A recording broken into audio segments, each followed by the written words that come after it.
So now we have a look at question number 7. It says ki, what will be the remainder when x is equal to 5 to the power 5 to the power 5 to the power 5, that is 24 times 5 is divided by 24. So we'll see how to do this question. So after the remainder question, we'll always tend to, like, we have one property, x plus 1 whole raised to n is equals to x into some constant k plus 1. So we'll have to deduce this 5 raised to 5 raised to 5 raised to 5 in terms of in binomial expression. Okay, so x is equals to 5 raised to, let's say 5, this is 23 times. So if we get this 5 raised to 5 raised to 5, so this is odd number. This is notable thing That's right. Yes. So if we multiply 5 any odd number in some like 2-3 times, so we'll get ultimately an odd number. If we multiply it by even number, then we will get even number, but here's no any even number is there. That's true. So that's answer will always come odd only. So that's why 23 times 5 raised to 5 raised to 5 is ultimately going to be an odd number. So we'll write it is equals to 2m plus 1. So x is equals to 5 raised to 2m plus 1, where m is an integer. Okay. Right. So to deduce this form, deduce into 24, we know that if x is equals to x becomes is equals to 24, then only we will get this. We can use this equation. Yeah, that's right. See, here the main catch is the 5 to the power 5 to the power 5. We need to see that it will always be an odd number. And this replacement of odd number by 2m plus 1, it is very important. We replace generally an even number by 2m and an odd number by 2m minus 1 or 2m plus 1. Yes. So how can we get this 24 plus 1? This is equals to 25, and this is clear. We will have to get 5 raised to 2 in some raised to some constant. Okay, so we'll get out this 5 raised to 1. So 5 into 5 raised to 2m. So we'll take this inside the bracket, 5 raised to 2 whole raised to m. So this is equals to 5 into 25 whole raised to m is equals to 5 into 24 into some constant k, 24 plus 1 whole raised to m. That's right. We basically just put the values and manipulated our question. And 2m plus 1, we just broke it and wrote it separately as 5 into 5 to the power 2m, which makes our question easier. Yes. So 5 into 24 plus 1 whole raised to 5. As we seen this property, we'll just apply it here. So 5 into this binomial expansion, we can write it as 24 into some constant k plus 1. So we'll have to multiply this 5 into the bracket. So 24 into 5k. That's right. Plus 5. So if we divide this, so the given number x will be in this form, 24 into 5k plus 5. So if we divide this number by 24, so we'll get x by 24 is equals to 5k plus 5 by 24. So we need the denominator, which means this 5 is going to be denominator because this is integer. That's so true. 5 ultimately 5 is going to be remaining, and after dividing 24 after dividing x by 24, so 5 is the remainder. And this main catch here is which number should we get to divide 24 to use this theorem. This is very important theorem. Okay, so this question is about to apply this theorem. So basically, this was our question number 7, and it was not a very difficult question. It was basically an easy question, but if you see in the question, as there are many powers of 5 given, it may seem to be tough and many people may leave it as it is. But once you start solving, there's nothing difficult. And one thing here you see that we broke 5 to the power 2m plus 1 into 5 square. The point is that how do we come to know that we have to do it this way, that idea. See, I have said it before also that we need to look at the question and accordingly we need to make our solution. So in the question we see that we are given the term 24, near that we have 25, so we need to manipulate our terms accordingly so that we are able to niche near to the question. So this is how we were to solve. This was question number 7.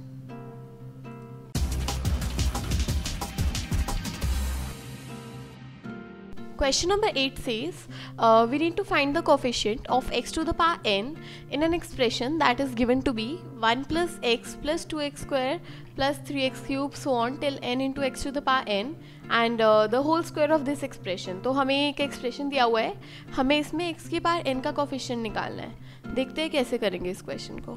So the given expression is 1 plus x plus 2x square plus up to n into x raised to n whole square. So we'll just expand this square term into two terms. 1 plus x plus 2x square up to nx in x raised to n into 1 plus x plus 2x square up to n plus xn x raised to n. So how can we get this x raised to n? By multiplying this. Multiplying the term in this from this term expression with this expression. So that's right. Yes. Basically, whenever we are given any difficult sort of expression, the most lame method could be, or the easiest one could be, just trying to open the brackets that are given. Yes.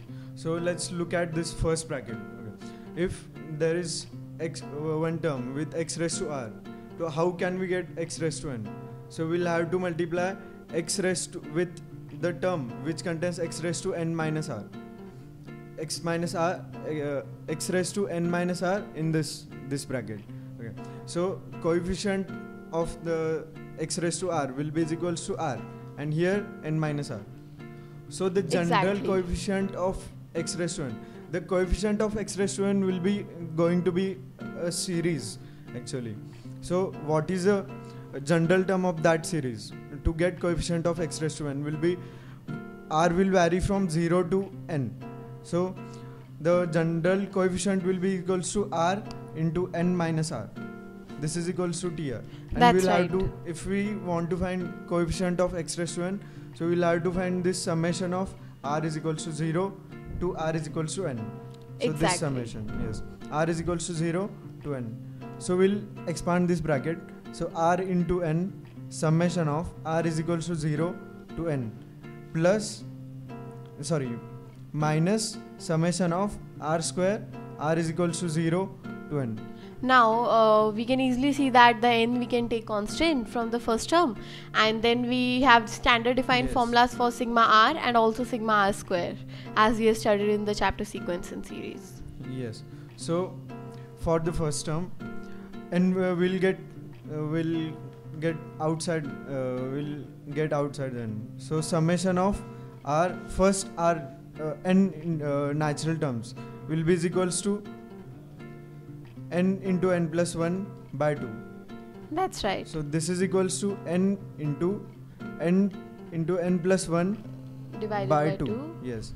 Minus the summation of squares of n natural numbers. That is n into n plus 1 into 2n plus 1 divided by 6. Yes, divided by 6. Basically we have just put the formula values. Yes. So n square into n plus 1 by 2 minus n into n plus 1 into 2n plus 1 by 6.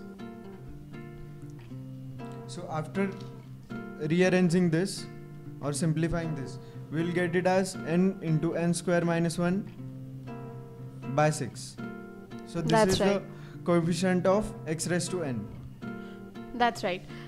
So basically if we see that this is the expression might seem to be a long one in the beginning, and you may feel like this is something out of the course or something, but there's nothing like that, क्योंकि अगर हम देखते हैं इसमें हमने in fact देखे कि हम मैक्सिमम क्वेश्चंस में जिसमें नहीं पता लग पा रहा कि क्या करना है, हम उसमें यही करते हैं कि हम अपना rth टर्म डिफाइन करते हैं एंड फिर उसका सिग्मा निकालने की कोशिश करते हैं, and then we break it term wise, and for each of the term we try to simplify it as we can, and then we obviously have the formula for some basic summation summation expressions.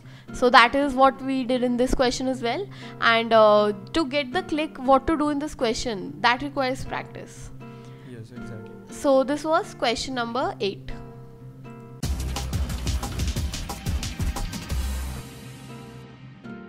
Question number 9 says we need to find the value of the fractional part of 3 to the power 2003 divided by 28.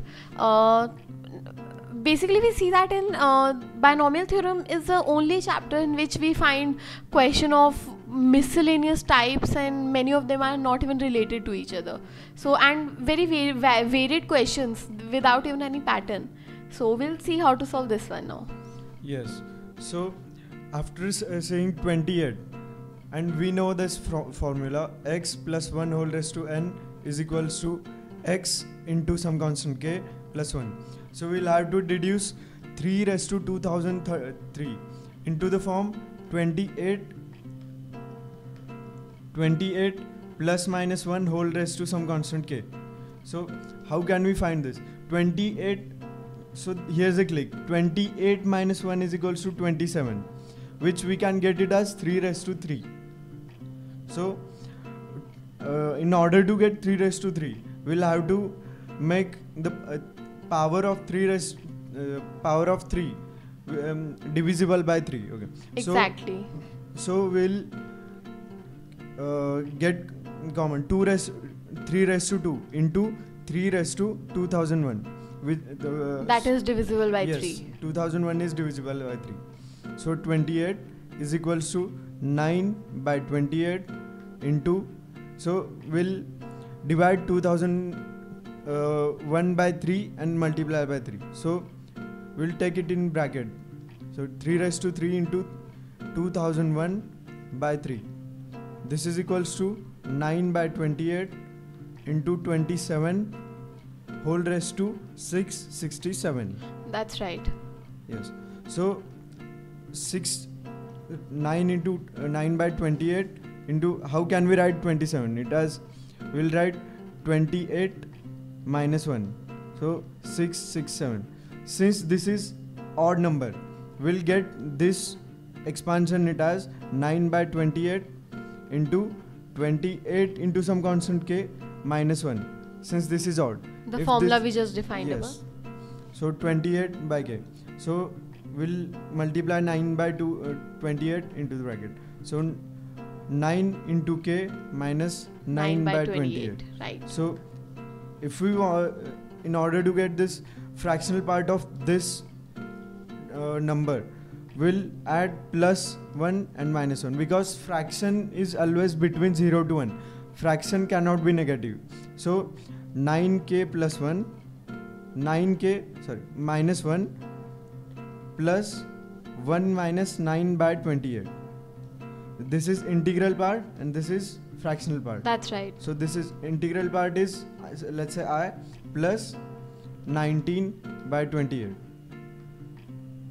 So ultimately we got this the fractional part comes to be 19 by 28. 19 by 28. Basically we see that in this question we are not exactly asked the exact value at the end. We are just asked to find the fractional part of the function. And in this question the clue that was to be seen here was that once we see the number 28, we know that 27 is 1 less than 28. Thus we manipulate the power of 3 to be a multiple of 3 again, so that it can have some relation with 27 and we can solve the question further. So basically you need to look out in your question how you can factorize it to the maximum number of factors possible and simplify it so that you can get to your answer. This was question number 9.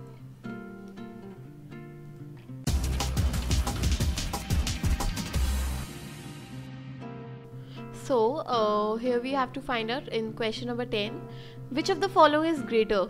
That is first one being 10,000 and second one being 1 plus 0.01 to the power 10 lakh.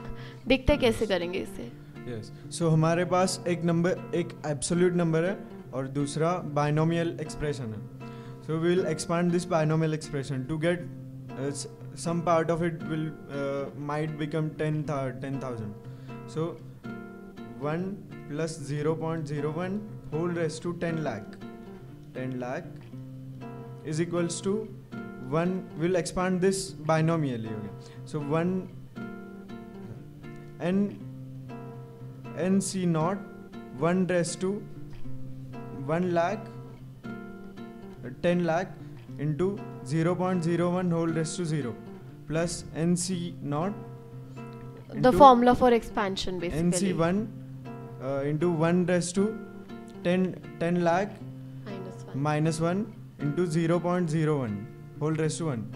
So like this the terms will come. So this is equals to, the first term is 1 actually, because nc naught is 1 and 1 raised to 10 lakh is 1. So 1 plus this term will be equals to nc1. The value of nc1 will become n, and here n is equals to 10 lakh. So 10 lakh into 1 raised to 10 lakh minus 1 is 1 into 0.01 plus 17.